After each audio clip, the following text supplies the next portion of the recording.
Hi guys, it's me Esel, and for today's video is going to be a tutorial on how you can make your own face mask. So if you guys don't have pattern yet, pwede nyo i-trace kung anong meron kayong face mask sa house nyo.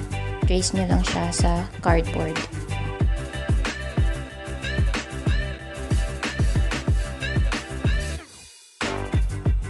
And if wala naman, you can make your own like mine. So the S means sides.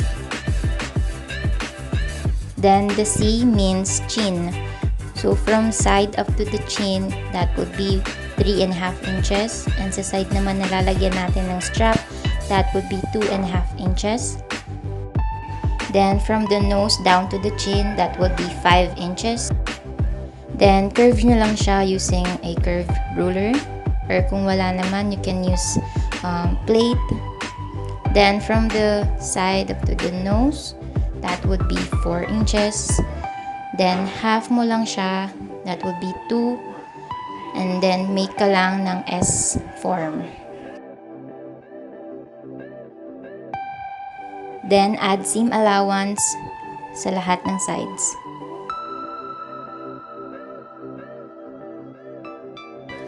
So we need 4 pieces of this. Nag-trace lang ako ngayon sa neoprene fabric.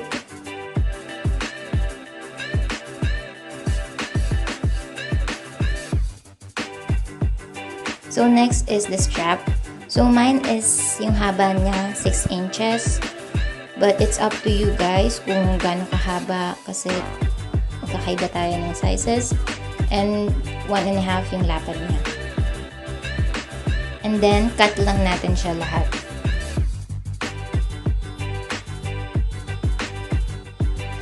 The next step would be the pin. Ipipin lang natin yung front and lining ng face mask natin.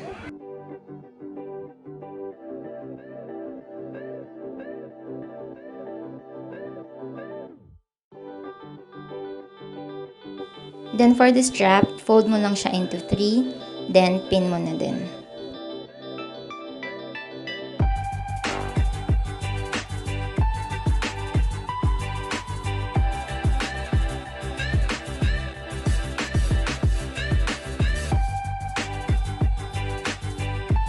Then, tatahiin na natin yung sides.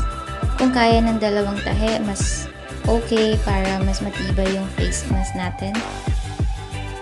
Para naman sa filter natin, magbubutas lang tayo ng 1 inch sa center ng ating lining.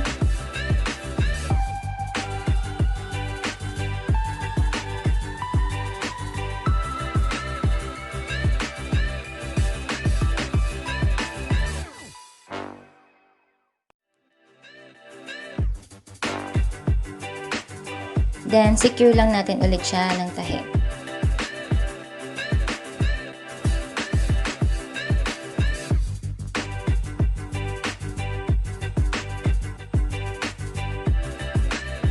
Next naman, para mas malinis yung tahi natin or yung mask, i-fold lang natin sa center to and then tatahiin din natin sa sides.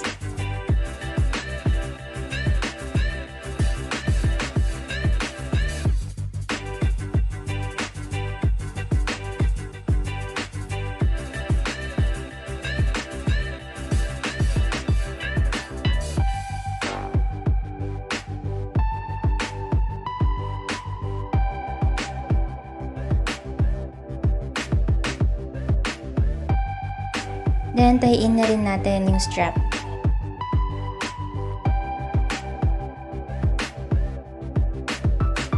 So, the last part, tatahiin na natin siya lahat together with the strap and the lining. So, ang pin natin is both wrong sides.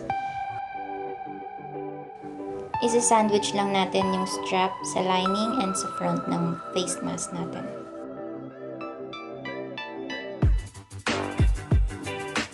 Then pin.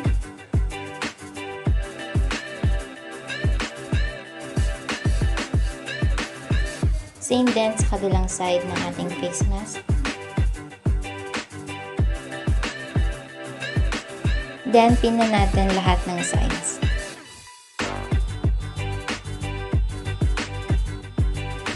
And then, tatahiin na natin paikot.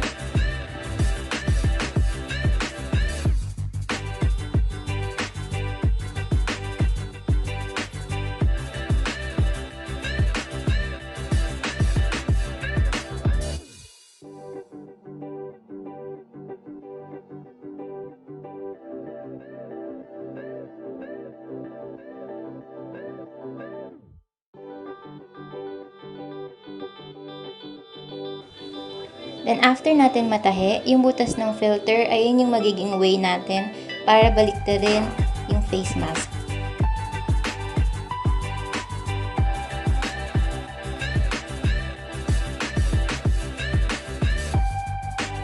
So, iti-demo ko lang kung paano i-insert yung filter.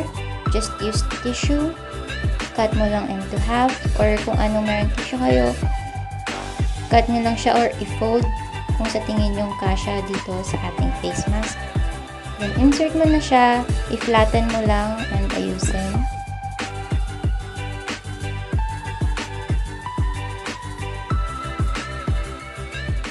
And there you have it. Meron na tayong face mask.